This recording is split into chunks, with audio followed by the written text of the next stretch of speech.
guys! Welcome to For You. Sa video ito ay pag-usapan natin ang Alternanthera ficoidea or Kutsarita plant, pink variety, kasama kong anak ang taga-video ko.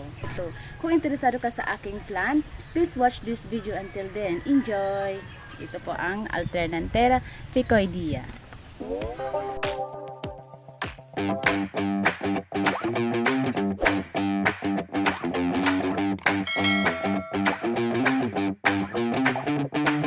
Ito ang aking Alternanthera ficoidea, Kutsarita plant, pink variety, or other name is joyweeds, a species of Amaranth family, Amaranthaceae, native to Brazil and other subtropical countries like Philippines, South America, and more. Sa mainit siyang mga countries na nabubuhay.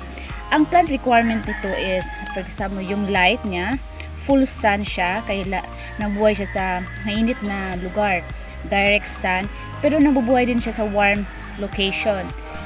Ang pagkakaiba lang naman nito sa ibang halaman, kapag sobrang mainit siya, sa direct sun siya, ang mga leaves niya ay nagiging curl, or yun parang mga kulot-kulot na siya.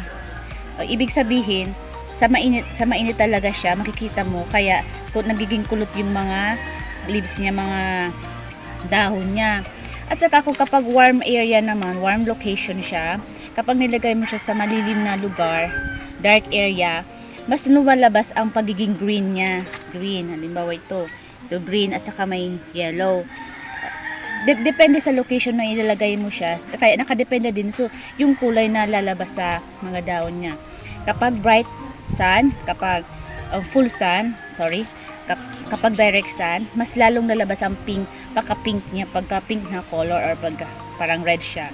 Pero kapag warm naman siya, kapag dark na lugar, sa malalim na lugar, so medyo makikita mo yung mga green at saka yellow lang. Kaya depende sa lugar na ilalagay mo. Pero sa akin, nilagay ko kasi siya sa mainit. Sa ngayon, since na nag-demo ako sa video ito, nilagay ko muna siya dito sa kasama ng mga halaman ko. So, yun ang requirement para sa light, sa sun. Full sun siya. Pero nabubuhay naman siya sa warm location. Next is water. How to water your plant? Syempre, kapag mainit, palagi mo din siyang didiligan. Usually every day. Tapos titinan mo, depende kung umuulan, hindi ka na magdidilig syempre. Pero kapag syempre full sun siya, lalo na talaga mainit sa lugar nyo, everyday ka magdilig or water your plant morning and afternoon. Kasi nga madali siya, yung soil, madali siya mag-dry kapag sobrang init. At kapag mula naman, hindi naman kailangan talaga siya didiligan kung nasa labas siya. Pero kung niligay mo siya sa loob, ginawa mo siyang indoor plant, didiligan mo din siya sa minsan-minsan. At ilalabas mo siya para yung color ng leaves niya mas gumanda. At saka yung wala lang problema dito kung masubrahan yung pag-water mo. Kasi nabubuhay naman siya kahit maulan at saka okay. Pero mas prefer ko na ilagay nyo ito sa sobrang mainit. Kung mayroon kayong space ang house nyo, may sa bakuran nyo, ilagay mo siya kasi madali siya mag-spread, dumami. Kung bakit siya madali dumami, kapag nilagay mo ito sa lupa, ang lupa niya kasi, ordinary lang naman, yung lupa na kinuha ko doon sa may bakanting lote. Pero kung gusto mo lagyan ng iba na, for example, maging fertilizer, kasi nudid naman siya lagyan ng fertilizer. Minsan nilagay ko ng rice hull, or kung ano hinahalo ko, yung mga sa puno, na yung nagtroso doon, minsan hinaluan ko din. Pero mas nabubuhay siya sa ordinary soil lang. Pero mas maganda, kaya ang sabi ko kanina, mas maganda siya ilagay, magawa ka ng plat sa bakuran nyo. At doon mo siya itanim kasi madali siyang dumami, mag-spread. Tinatawag ito invasive in Philippines kasi mas madali siya dumadami sa bansa natin dahil nasa lupa siya, dahil nasa full sun siya. Kung paano siya dumami, kapag itong stem niya, stem, kasi kapag naging leggy na siya, di ba? Ang tendency, pwede siya maganyan siya, matutumba. Kapag nilagay mo siya sa lupa, kapag natumba siya, didikit siya sa lupa, at saka yung stem niya doon magkakaroon ng ugat, panibagong ugat. Kaya doon naman magsisimulang panibagong ang kutsarita plant. Kaya dumadami siyang dumadami. May spread siya. Kung gaano siya kalaki ang nilagyan mo ng paso or plat, or gaano kadami ang kalawak ang lugar na nitinaниman mo to, ganun din dadami ito. Kaya maganda siya kung gagawa ka ng plat, kasi every morning or bawat araw makita mo na maganda ang paligid mo dahil sa makulay nito mga leaves na to. Yun nga, ito na yung kanina yung ginawa ko. Yan. Hindi naman siya talagang alagain. Kahit nga hayaan mo lang siya sa lugar nyo, sa bahay nyo na ilang araw na walang dilig-dilig, hindi naman siya basta-basta namatay. Kasi kahit namubuhay talaga siya sa full sun at kahit sa warm location, maulan man or mainit. Kaya hindi naman to alagain na kutsarita plant. Ang kidaganda lang nito dahil ang mga kulot-kulot ang dahon niya. Tignan nyo. Yan. Yan. Yan. Kasi nasa full sun ko siya nilagay. Sa next video kayo pakita ko sa inyo. Kasi nilagay ito ng mother-in-law ko dun nagtanim siya dun sa rice field, sa field. At talagang maganda siyang tingnan. Kasi pink na pink talaga yung mga dahon niya. Ito po ay outdoor plant pala. Pero pwede naman siya paging indoor plant. Pero yun nga, hindi siya lalabas ang pagka-pink niya. Kasi nasa loob. Mas lalabas yung green niya, saka yellow. Kaya kung gusto mo siyang mas lumabas ang pagka-pink niya, ilagay mo siya sa labas. Outdoor plant kasi ito. O sa full sun. Kita ko sa inyo kung paano magtanim ng kutsarita plant. Alternanthera ficoidea kutsarita plant o pink variety. True cutting siya sa stem.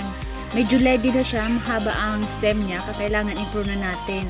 So ganito siya, i-prune natin. Kung gusto mo mas lalo madali siyang yumabong o dumami agad, kailangan ilang cuttings ang kukunin mo. Dito ako kukuha nito. Madali itong alagaan lang. Hindi naman siya masyado masilan alagaan.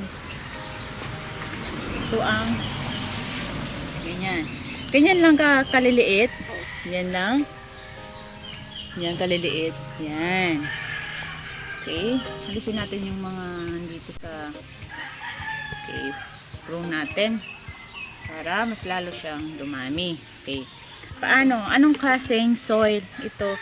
Yung natural lang, syempre yung mataba din, yung nakuha ko doon sa may bakanting lote na may mga damo. Ito, yung klase ng soil, nilagay ko dito.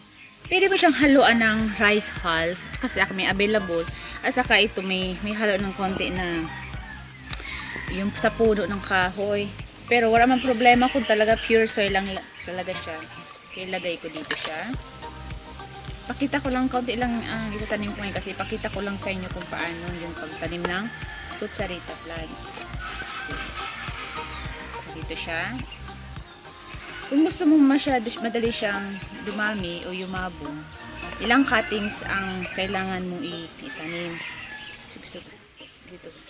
Ganito. Ito, malit lang yung nilagay ko. Ang pots ko ngayon, yung kasi available. Pero mas maganda siya, ilagay mo dito sa exposed talaga siya sa lupa. Kung may bakante kayong lupa na malawak, mas maganda siyang tingnan, lalo na kung madami na to. Dumadami kasi ito. Mas lalo na kapag nasa full sun siya, makikita mo talaga ang sobrang pula niya ng mga dahon. Kaya kung gusto mo talaga na mas lalong dumami ang ganito mo, ilagay mo siya sa bakanting lote or gumawa ka ng sa isang plot mo. Yan, dito mo siya ilalagay. Doon mo siya ilalagay para dumami siya. Okay, ganyan. Okay, ganyan lang naman siya ang pagtanim nito.